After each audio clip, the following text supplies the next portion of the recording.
Sometimes I really would be writing a video about Pokemon than actually playing it. Where does this sentiment come from? Nuzlocking. Sometimes you boot up a randomizer, have a perfectly good run, and then get crit by Palkia Spatial Rend. So after I lost a run to a Palkia in my game about randomness, and got mad about how random it was, I stared blankly at my legally purchased Nintendo DS and a copy of Pokemon Platinum, contemplated my life choices, and then came here. Because when I am writing this, it's too late to go outside. And because I've made the joke about grass at least 30 times, here we are. This type needs no introduction to anyone who has ever looked at Bulbasaur before in their life. As always, mons have to be in Scarlet and Violet, no super legendaries, no megas, no Gmax forms. This is about single battles and not double battles. You know the drill. Also, Luna's World. If you like lo-fi hip-hop and want to relax, Luna's World could be the place for you. With that said, let's get started.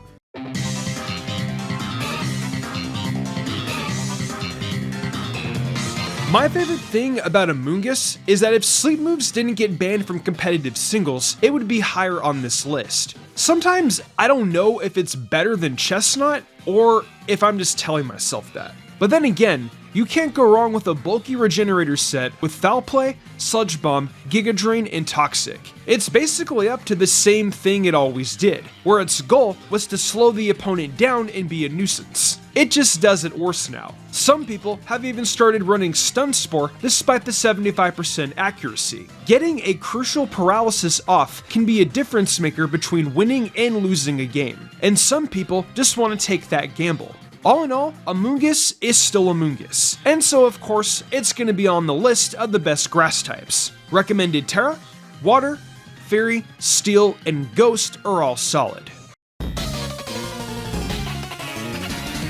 Iron Leaves is a bit of a cheeky Pokemon, ain't it? In a world of Gen 9 power creep, we decided to make a Mon that was slower than base Virizion, which I will truly never understand. And I guess I don't want to. This walking U-turn target traded 4 whole speed points and its special bulk for a whopping 130 attack stat, and that was enough to make it quite the sweeper.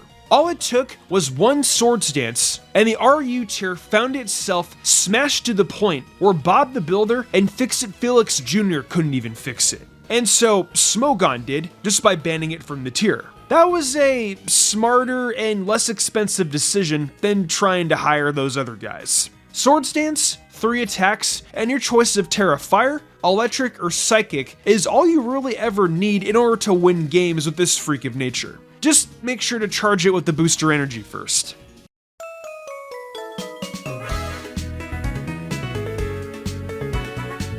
Zarude as a Pokemon, to me, will always feel as if Game Freak went out of their way to make Rillaboom, but worse.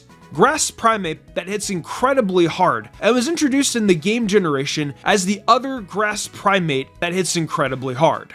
Difference is, one got Grassy Surge and the other got Leaf Guard, which is pretty insulting. But despite this handicap of not being Rillaboom, Zarude managed to do just fine with itself. It's got a mean late game Swords Dance setup with Power Whip and Knockoff, and then it's got a quick Scarf set that runs those moves, but also U-turn. Good stuff, really. It's just a shame that it's another U-turn target itself. But hey, so is Iron Leaves. And like Iron Leaves, it got banned from RU for being too strong. So there is that. Recommended Terra? Probably Poison to let fairies know who's boss.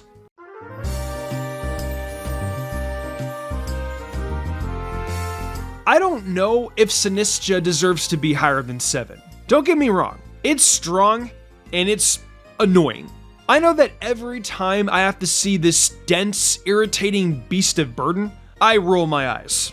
Calm Mind, Shadow Ball, Matcha Gotcha, Strength Sap, Substitute, Stun Spore, either Leftovers or Keyberry, and then it feels like their Terra always just happens to beat whatever counter I happen to go onto ladder with. But that's just a skill issue.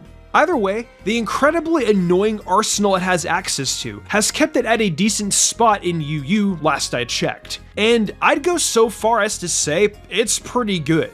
I'd also go as far to say I hate this stupid teacup and never want to see it again. Recommended Terra, Water, Poison, or Fairy.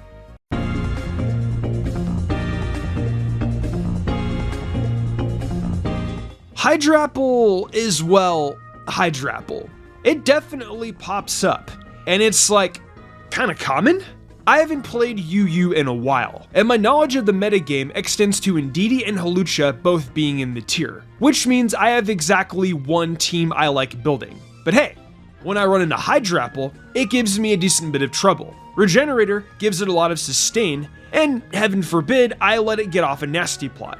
Or worse, heaven forbid that Hydrapple rolls that 30% chance and I just lose a Pokemon. It can run either a Specs, Nasty Plot, or Assault Vest set. All of them are good. All of them play their role. And all of them make sure that Slowking, Rotom Wash, and Toxapex know who really run things around the tier. I believe that Gen 5 Smug Snake needs no proper introduction, contrary to what you may think. Haha, see what I did there? Get it? Ooh, you suck. You guys are rude. It wasn't that bad. Okay, but for real, Leaf Storm Contrary is good. While it didn't wind up doing much with Terra Stellar and is gravitated more to Fire and Electric, it was nice while it lasted. And most importantly, Leech Seed, Substitute, and Glare are an irritating combination. Heaven forbid you use Defog to clear hazards while it's around, lest you want to see an invasion increase. Ooh.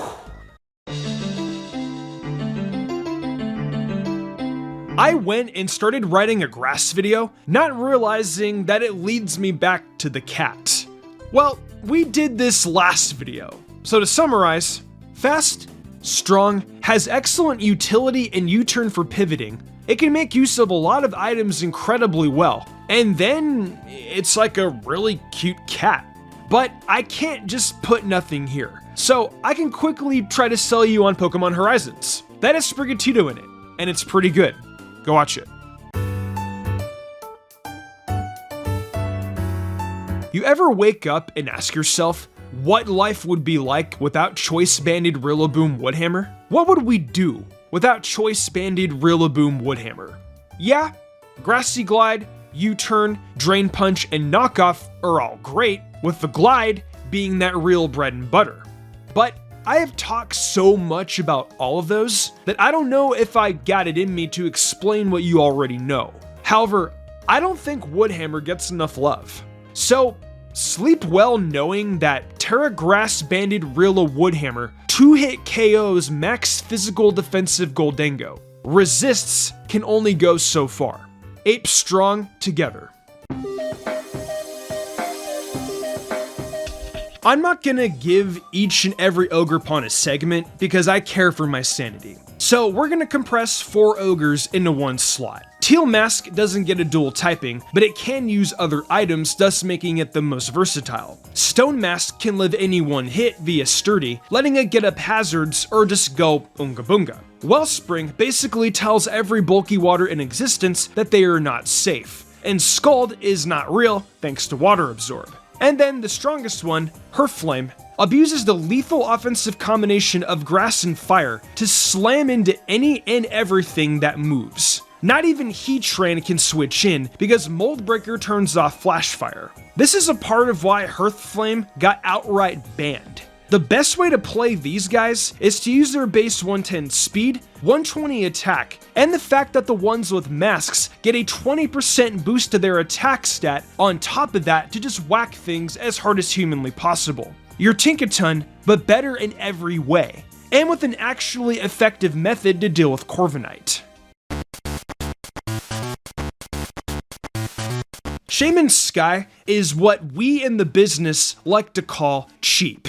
And that cheapness is so overbearing that no rational human being wants to be on the receiving end of it. With 127 speed and access to Serene Grace, Seed Flare, and Air Slash, they become so utterly spammable that the spam folder on Gmail can no longer contain them. Serene Grace doubling the chance of a secondary effect means Seed Flare has an 80% chance to drop your special defense, and Air Slash has a 60% chance to flinch. With these two factors in tandem, and Earth Power for steals, Shaymin Sky is just about unwallable. This was probably its plan for trying to challenge Giratina in that one movie. It's faster and can spam Air Slash, and it works 60% of the time, every time.